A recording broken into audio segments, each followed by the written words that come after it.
Meil on hea meel tervitada teid Eesti Kirjandusmuuseumis ja alustada meie tänamisüritust. Kirjandusmuuseum koosneb mitmest osakonnast, allüksusest, Eesti kultuurilooline arhiiv, arhiivraamatukogu, uurimisüksus, folkloristika osakond ja Eesti Rahvaluule arhiiv, uurimisüksus ja arhiiv koos, kes siis selle kogumisvõistluse Püüa vanaema lugu purki korraldas ja meie oleme ka need siis, kes tänast üritust siin läbi viivad. Selline nutivõistlus vanaemadega, vanaisadega, aga ka kõikide teistega jutuajamine ja pärivuse kogumine neilt eeldab dialoogi. Eeldab koostööd koguja ja selle vahel, kellelt kogutakse. See hea side nendega, keda sa proovid ärgitada, jutustama, laulma, miks mitte ka tantsima, on väga tähtis, et see pärimusjäädvustus saaks selline suurepärane, saaks hea. Head kogumisvõistlusel Püüa vanaema lugu purki osalenud. Meie rahvaluulekogud siin samas majas on täis lugusid, nii tõsilugusid kui unistusi. Nii lugusid meie elust kui elust, mis tundub uskumatu. Lugusid, millest kirjanik võib vaid unistada. Lugusid, millest paljusid on raske isegi unes näha. Samas on siin ka lihtsaid, kõiki puudutavaid lugusid tavalisest elust.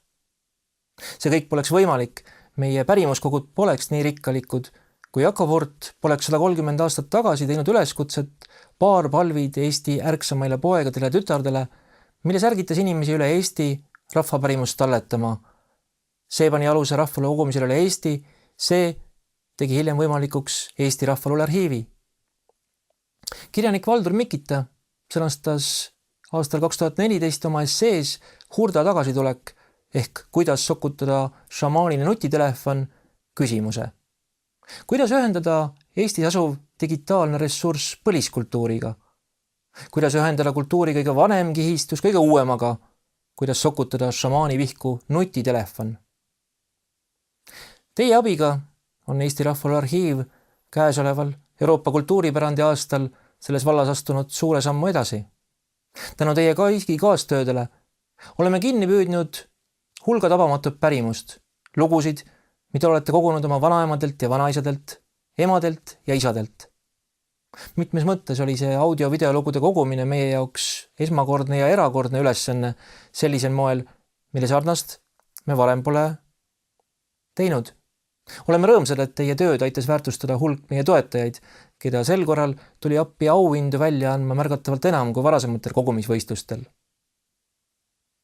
Kahjuks ei ole mul võimalik tänasel päeval olla koos teiega Tartus, tähistamas koos teie kogutu jõudmist rahvaluule kogudesse. Aga igatahes tahaksin ma teiega jagada rõõmu selle üle, isiklikku rõõmu, et te olete taibanud minust märksa varem, et pärimuse talletamist võiks alustada kodust. Olin ise olnud juba aastaid rahvaluule tudeng, seejärel magistrant, siis doktorant, rahvaluule alal tööle asunud, üliõpilasi õpetanud, käinud välitöödel Saaremaal, Setomaal, Järvamaal, Virumaal, isegi Siberis, kui avastasin, et vaatamata kümnetele kogumistele ei ole ma midagi talletanud oma enda vanaemalt, vanaisalt. Doktoritöö tegemise viimasel aastal tegin nendega esimese 3-tunnise pikema salvestuse. Hiljem sai võimalikuks teha veel paar ja nende üle on mul olnud tõeliselt hea meel. Pärimuse kogumine on alati selle märkamine, et see, mis meie ümber on, võib minna kaotsi, kui loodame ainult oma enda mälule.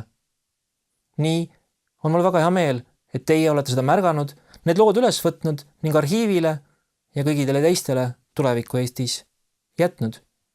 Koos kolleegidega Rahvaluule arhiivist loodame, et te teete seda veel mitmeid kordi edaspidigi. Lugupeetud koosviibijad, aitäh teile kõigile, kes te olete omal moel panustanud nii ühel või teisel või kolmandal või 4. moel selle toreda kogumisvõistluse ja mingis mõttes ka eksperimendi teoks saamisele.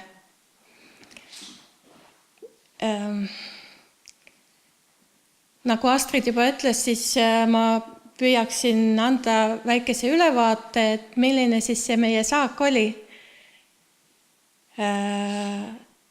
Meile laekus kokku 88 inimeselt saadetisi.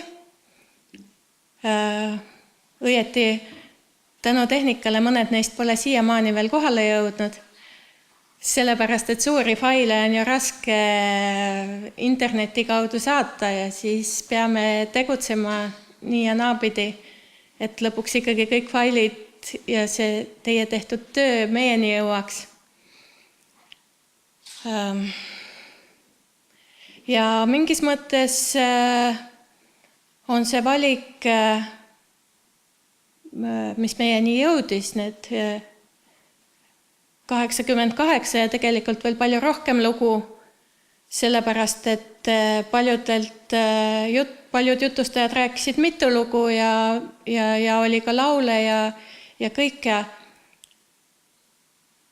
Aga need on nagu selles mõttes erinevad, et kui meie folkloristid läheme välitöödele, siis me küsime natukene teisi asju, natukene teisest vaatenurgast. Me ei küsi näiteks küsimust, et kas te olete midagi kriminaalset teinud või et mis on teie elu kõige hirmutavam juhtum.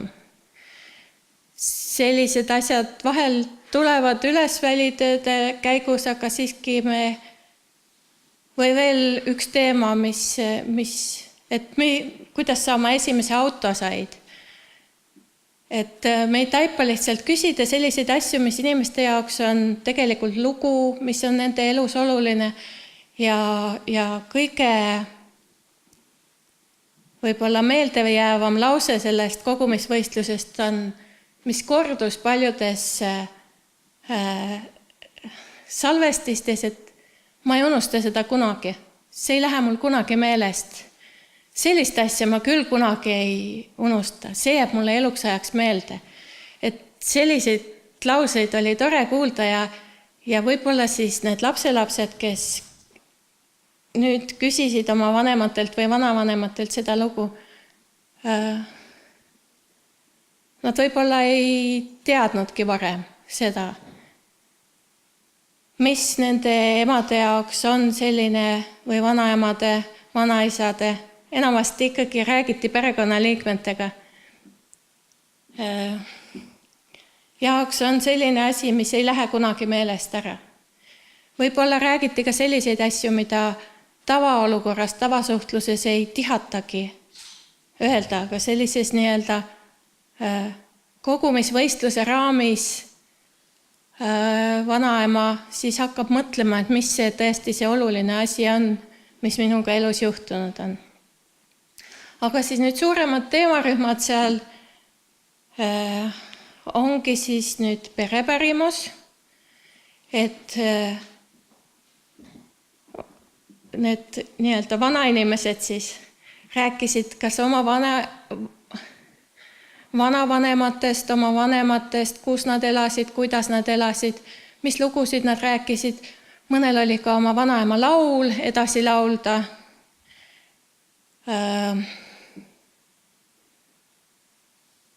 Et see on nagu üks asi, mille pärast mul on hea meel, et tõesti nagu see on oluline pärimuse edasikandmisel, et räägitaks neid põlvest põlve perelugusid. Ja teine suur rühm oli siis, kus tuli hästi välja see vanaema lapselapse suhe, enamasti vanaema lapselapse või ka vanaisa. Et ta rääkis oma kooliajast, oma lapsepõlvest, et milline olin mina siis nii vanalt, kui sina praegu oled. Ja kuidas see oli siis ja mismoodi aeg siis oli, et see on nagu tema enda elukogemuse siis lapsepõlvekogemuse vahendamine oma lapselapsele või lapsele.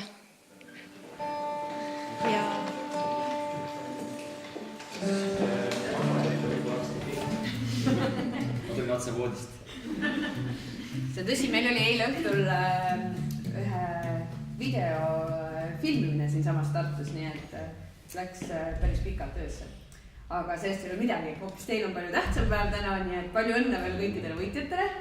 Ja nüüd me mängime ühe teise loo, millel on tegelikult ka väga tore salvestis olemas. Aga kuna me ei taha neid salvestisi ka väga palju töödelda, muuta näiteks kõrgusi ja niimoodi, siis seekord me otsustasime, et selle laulu laulab ikkagi hoopis Jalmar. Ja las see originaal jääda täitsa puutumata, et võtame sealt sõnade viisi ja esitajaks on siis... Originaal jäägu inspiratsiooniks. Just. See originaal oli oluliselt aeglasem, aga kuna loos on selline refrään, mis sarnaneb nii-öelda rockmuusikale ja mis annab võimaluse panna rahvast kaasa laulma. See on väga lihtne refrään. E-ha-ha. Kaasa laulda loomulikult, eks ole. Siis me mõtlesime, et me peamegi sellest ka ikkagi sellise rockiliku loo tegema ja see on ennast hästi õigustanud. Kabala on selle nimi. Meie peal nimi. Kabala kõrtsus. Ja.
Tõestada, et tegelikult rock sai algus ikkagi pärinud muusikast.